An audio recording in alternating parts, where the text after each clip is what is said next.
Hi, I'm That Goat Guy, and Origami 2 was recently announced, which means that many players will be picking the first game up and playing it for the first time.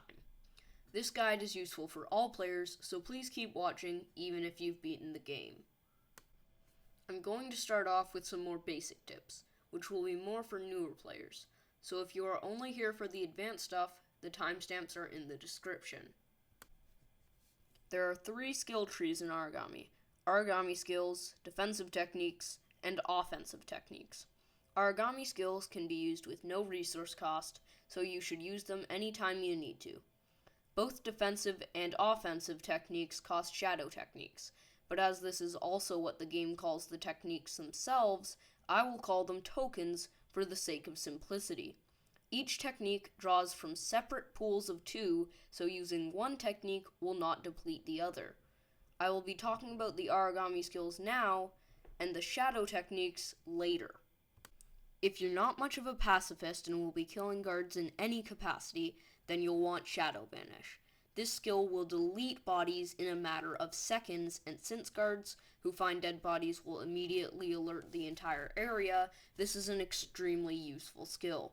Another skill that lethal players will find useful is Shadow Kill.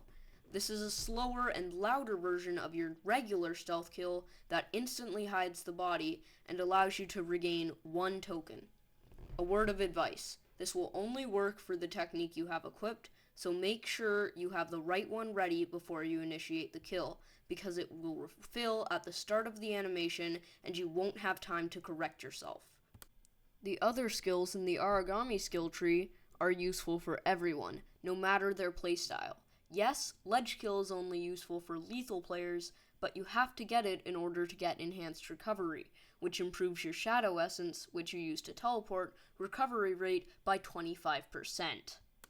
Shadow techniques are located in your defensive techniques and offensive techniques skill trees. They cost skill points to buy and tokens to use. The main difference between defensive and offensive techniques is that defensive techniques affect you and the world around you, whereas offensive techniques affect enemies. I'm going to start with the defensive techniques and then move on to the offensive ones. Kage turns you invisible for a short amount of time. Standing in light while invisible does not affect you in any way. Once upgraded, you won't make any noise in this form, so you can move around quickly without being detected. This is extremely useful for Stealth Reaper runs. Sakaku allows you to create a visual lure wherever your cursor is pointing. While this is a visual lure, guards will turn to look at it if they can, so keep that in mind when placing it.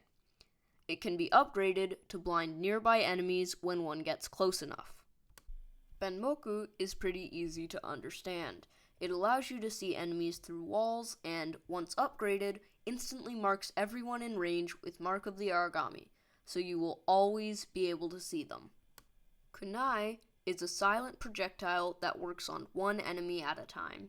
It can be upgraded so that the enemy won't scream, meaning nearby enemies won't investigate the area.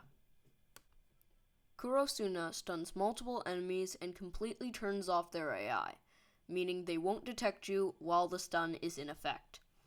Even fully upgraded, the range is much worse than Kunai, so I normally use it to take out groups of enemies. Shinin can be used to remotely take out groups of enemies. You can put it on the ground, or if you've upgraded it, on a person, and when you set it off, all enemies in range will be killed, their bodies instantly hidden.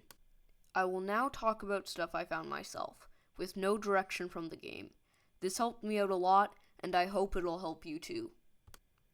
This tip is applicable to almost every stealth game. If you have played one before, you probably know this.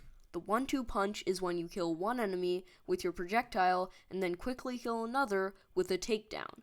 This is useful because you can use it to quickly kill 2 enemies who might be staring right at one another. In Origami, you can even get in a shadow kill to get back your token. In Origami, you can cancel out of a stealth kill animation with another stealth kill if 2 enemies are close enough. Wait until right before you put away your sword, and then tap the button again to attack another enemy in range. In Origami, quickly going invisible before using a shadow kill can be very beneficial. This is called a Kage kill. Using a Kage kill gives you a couple of advantages. The first of which is making your shadow kill act more like a regular stealth kill when seen by guards. What I mean by this is that enemies who see it will not instantly alert the entire area. Normally, if an enemy sees a shadow kill, even from far away, their detection meter will immediately cap out, sending guards running to your position. But if you use a Kage kill, even guards that would instantly detect you if you were using a regular stealth kill will only stop to investigate it. The other advantage is only granted to you if you have upgraded Kage so that you don't make any noise. If you have upgraded Kage, then your stealth kills and shadow kills won't make any noise. This means that, when dealing with isolated targets, there is almost no reason to not Kage kill. I recommend using this often. I hope this guide found you well, and that it helps you enjoy the game. There's more Aragami, Assassin's Creed, and perhaps some other stuff on the way, so subscribe so that you don't miss it. I would also greatly appreciate a comment to tell you what you liked, disliked, what you want to see next, or just to say hi. I'm That Goat Guy, tell your friends about me, and have a great day.